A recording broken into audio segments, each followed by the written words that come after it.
hoje, em nome de Jesus. A vida às vezes é um labirinto. Você entra num corredor, acha que vai dar num fim e acaba em outro corredor que você não sabe onde está. Quem já se sentiu completamente perdido na vida aqui? Agora, e uma coisa interessante sobre isso é o seguinte: aquilo que você não sabe o final dá mais medo. Aquilo que você não sabe o final dá mais medo. É por isso que a Bíblia, Deus é tão perfeito que para te deixar tranquilo, Ele escreveu o Apocalipse, para você já conhecer o teu fim. Sim ou não? Porque aquilo que você não sabe o final dá mais medo. Quando você vê um filme repetido, você pode ter chorado de medo na primeira vez que assistiu aquele filme. Quando você vai reassisti-lo, já não é o mesmo medo, porque você sabe até a hora que o monstro vai aparecer. É ou não é? Essa semana aconteceu uma coisa interessante lá em casa, né? Eu tenho 4 filhos, é uma ONG, nós temos. E o meu número 3, o Joaquim, se machucou, tirou um pedaço da pele aqui. Foi bem superficial, mas arrancou a pele e sangrou um pouco. Aí ele começou a chorar muito, eu fui logo pro lado dele e falei: calma, filho. Aí ele: pai, isso já aconteceu com você? Eu falei: já. Aí ele falou assim: e doeu? Eu falei: doeu. Ele falou: e a pele cresceu de novo? Eu falei: cresceu. Aí ele já começou a baixar o tom do choro. Aí ele falou assim: mas está ardendo? Eu falei: vai arder mais um pouquinho, mas depois vai melhorar. E a pele vai crescer de novo. Quando eu mostrei o final daquela situação triste, ele deu uma acalmada. Continuou dando uma choradinha, uma resmungada, mas já não estava gritando como antes. Porque quando você entende que o que você está passando não é o teu fim, você acalma. Agora você nunca viu sangue saindo de você. De repente, abriu uma ferida, está saindo sangue, você acha que é o fim, vai morrer. Aí passa alguém que já passou por aquilo e fala: não, rapaz, isso aqui daqui a pouco sara, a dor para e a pele cresce de novo. E o que acontece? Quando você passa por algo que você já passou, você reage diferente como da primeira vez, sim ou não? Essa semana eu prendi o dedo, está aqui todo arrebentado. Aí quando eu prendi o dedo na janela, saiu muito sangue. A minha primeira reação foi: Janine, me leva para o médico, eu perdi meu dedo. Como todo bom homem, né? A gente multiplica 10 vezes a dor que está sentindo e tal. A gente: deixa eu lavar para ver se perdeu o dedo mesmo. Aí jogou uma água e falou: não, só arrancou um pedacinho. Cola com o Super Bond e vai dormir. Eu falei: essa foi a esposa que tu me deste, Senhor. Está aqui. Depois que eu vi que só tinha tirado um pedacinho da carne, mas que não foi o dedo, como eu estava imaginando, eu só passei um curativo e tal, e fui dormir. Porque quando você sabe o final, você já não se assusta. Agora, para quem nunca perdeu o dedo, vê o dedo cair no chão, aí, irmão, não tem ninguém falando: fica calmo que você vai ficar. Sim ou não? Porque você não sabe qual é o fim dessa história, você nunca passou por isso. Então, por que Deus permite você andar por labirintos na vida? Porque existem lugares que você passa em fases diferentes e fala assim: por aqui eu já sei como é. Eu não vou me assustar dessa vez. Eu não vou ficar com medo dessa vez. Eu vou escolher certo dessa vez. Não é qualquer um que vai dar opinião na minha vida dessa vez. Eu já sei esse caminho e aqui eu não me engano mais. Ou seja, existem coisas que Deus permite você passar para no determinado tempo você acertar dessa vez. Abra sua Bíblia comigo no primeiro livro de Samuel. Primeiro livro de Samuel. Vamos começar lendo a partir do capítulo 21. Versículo 10. A partir do 21, versículo 10. Diz assim: primeiro livro de Samuel, capítulo 21, versículo 10. E Davi se levantou e fugiu naquele dia por temer a Saul. E foi para Aquis, o rei de Gade. Vamos analisar rapidamente esse primeiro versículo aqui. Quem era Davi? O homem que tinha matado recentemente Golias, o maior inimigo de Israel. Uns versículos antes, ele pega a espada de Golias e toma para ele. Alguns poucos versículos antes. Davi ainda estava empoderado da batalha recém-vencida. Mas o rei Saul, Davi era só um guerreiro nessa época, ainda não era rei nem nada em Israel, tinha um rei chamado Saul, queria matá-lo e ele ficou com medo. Primeira coisa que você tem que entender, os homens mais valentes da Bíblia tiveram medo. Você não precisa paralisar porque está com medo, porque sentir medo até Davi sentiu. Ele só não parou por causa do medo. O grande erro quando a gente se sente ameaçado é que ao sentir medo a gente paralisa. O erro é paralisar. Sentir medo você vai sentir. Não tem como chegar na beira de um precipício, olhar para 2.000 metros de profundidade e falar, não, normal, não estou com medo não. Porque o medo é um alerta do ser humano. Agora, se o medo começa a paralisar tuas decisões, paralisar tua família, paralisar tua vida financeira, paralisar teu avanço, paralisar tua vida sentimental, paralisar tuas emoções, aí tem algo errado. Davi, tomado por medo de Saul, foi para Quis, rei de Gate. Ou seja, ele foi para outro país, para uma terra inimiga, para buscar abrigo. Repare como é que são os labirintos da vida. O profeta Samuel vai, profetiza sobre Saul, sobre Davi, unge Davi e diz que ele vai ser rei em Israel. Davi está com essa novidade. Puxa, o maior profeta de todos os tempos em Israel está sobre a minha vida e disse que sou eu. No outro dia, ele começa a ser perseguido. Ou seja, um prenúncio de triunfo seguido de dias muito difíceis. Grava isso que eu vou te ensinar.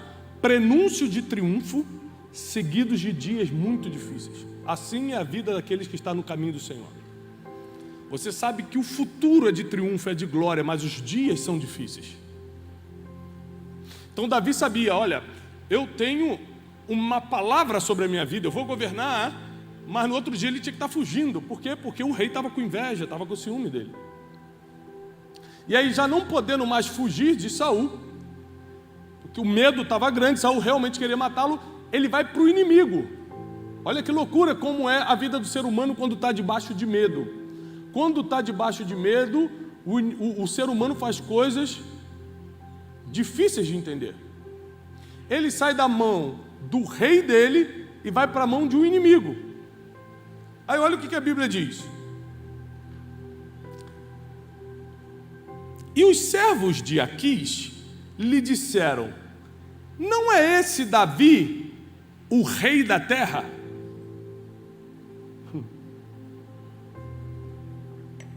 Os inimigos são especialistas de apontar teu futuro. Você mesmo não consegue se ver como um inimigo te vê. Eu lembro de algumas pessoas que me perseguiram no passado, quando eu era absolutamente nada, não que eu seja alguma coisa hoje, mas quando eu realmente não tinha nem sequer, nem sabia como é que ia ter dinheiro da passagem no outro dia, e falar assim, você está pensando o quê? Está achando que vai ser palestrante internacional? Eu nunca tinha pensado nisso. O inimigo mostrou para mim o que eu podia me tornar, porque na cabeça deles, eles veem coisa que a gente não vê. A gente não consegue colocar tanta fé na gente como o inimigo coloca.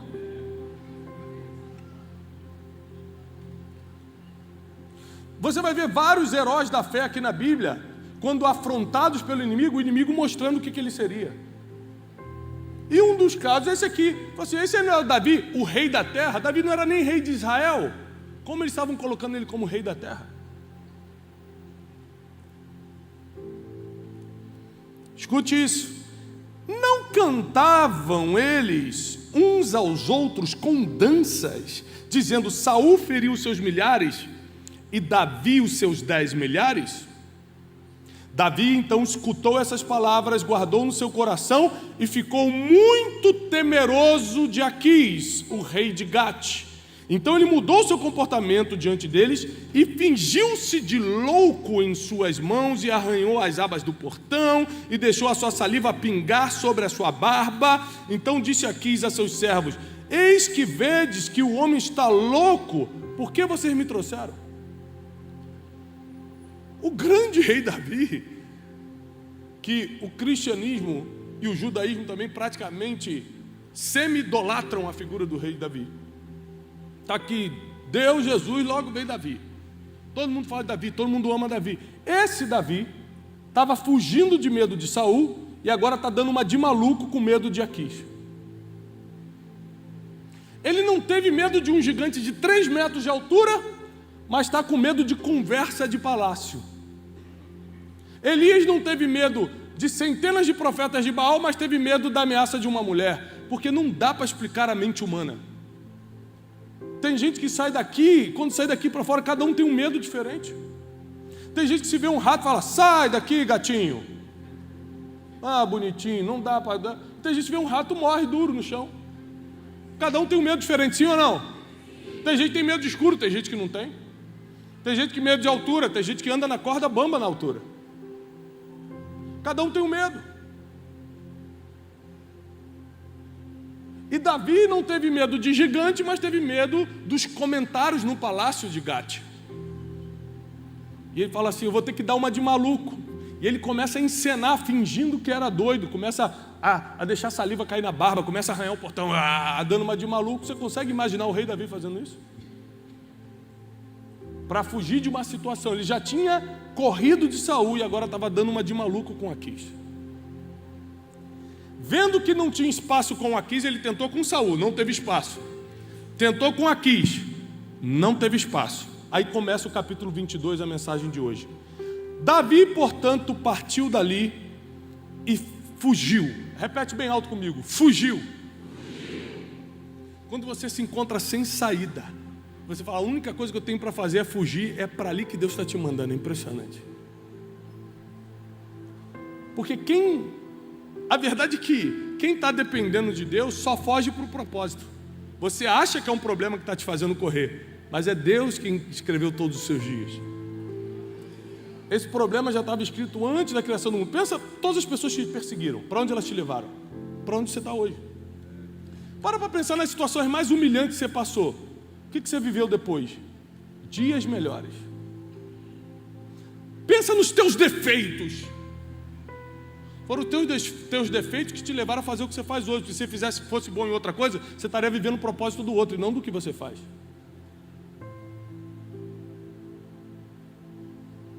Então, teus defeitos, tuas limitações, tudo isso é um programa divino para te colocar onde você deveria estar. Os teus medos, se você não for paralisado por eles, são programação divina para te colocar no lugar onde você está. Tudo vem de Deus, tudo volta para Ele. Ele planejou tudo. Ele é o arquiteto de toda a criação. Ele sabia que Davi tinha medo, mas não era paralisado por ele. Por isso que o Deus faz a parte dele, você precisa fazer a sua. Se você não fizer a sua parte, você estraga todo o plano que foi escrito para você. E a Bíblia diz em Jeremias que são planos de bem e não de mal. Deus não fez nenhum plano trágico para nenhum de vocês aqui. Todos os planos são de bem. Isso quer dizer que se você não está bem ainda não é o final. É só o processo que vai te levar para lá. E aí Davi, olha que interessante, fugiu para uma caverna chamada Adulão. Ele não foi enviado, não foi, por favor, nós te abençoamos para que você vá para... Olha, Davi, não perturba mais Israel, nem Gate não, porque você não vai viver a sua vida em outro lugar. Vai em nome de Jesus, te abençoamos, Pai. Não, ele foi fugido, porque Saul queria matar e agora Aquis queria matar, ele não tinha mais para onde ir. Onde ele tentou, deu errado. Quando muitas portas se fecham para você, é Deus no meio. Porque uma porta fechada é normal, todas é Deus. Quando vários problemas vêm ao mesmo tempo na sua vida, é Deus. Um problema, normal, todo mundo tem. Todos ao mesmo tempo, é Deus. Todas as portas se fecharam? Ah, irmão, vai para casa descansar, que chegou a hora de Deus agir. Se é só uma porta fechada, corre atrás, hein? Vai trabalhar, faz a tua parte. Agora tudo se fechou, está impossível, pode descansar, que agora o Senhor dos Exércitos está na frente. Para pensar no pior momento da tua vida, quando todas as portas se fecharam. O que veio logo depois? Dias gloriosos. Vê se não foi isso. No pior momento da tua vida, você falou, acabou para mim. Passou um tempo, você começou a viver dias de glória. Porque é assim que Deus trabalha. Eles são labirintos. A vida com Deus são labirintos. Você só precisa continuar caminhando. No labirinto, a única regra é você não pode parar. Se continuar andando, o destino vai se aclarando. Davi fugiu para a caverna de Adulão, e quando seus irmãos e toda a casa do seu pai ouviram isso,